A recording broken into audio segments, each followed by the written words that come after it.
Hello guys, coffee lover ka ba at malapit ka lang dito sa may Big Tenor sa Garay, Bulacan or dito sa may San Jose del Monte? Tara, samahan nyo ko at ipapakita ko sa inyo itong bagong natuklasong kong coffee shop dito sa may Big Tenor sa Garay, Bulacan. Bagong pop-up coffee shop nga lang pala to at dito lang to sa may gilid ng street, dito malapit sa may Big T Circle, malapit sa may court. Ang pangalan nga pala nito is Sip Street.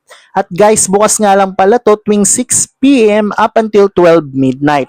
Ayaw yatang mainitan nung may-ari kaya ganun yung oras ng bukas nila. Ayun nga pala yung menu nila guys at napaka-affordable and to be honest, napakasarap ng tinda nilang kape dito.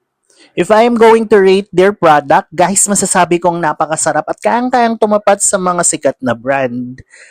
Actually, this is my third time trying their product. And binabalikan ko talaga una malapit lang sa amin at napakasarap naman talaga. Guys, kung pupunta kayo dito at plano nyo itong bisitahin, marirecommend ko sa inyo itong in-order ko recently which is yung matcha strawberry. Saktong-sakto yung balance ng sweetness ng strawberry at yung pait ng matcha. Natikman ko rin dito yung ice americano nila na must try din at yung cafe latte na talagang masarap din talaga. Guys, kung pupunta kayo dito or plano nyo itong bisitahin, dito lang yan malapit sa court bago mag-circle ng Big T.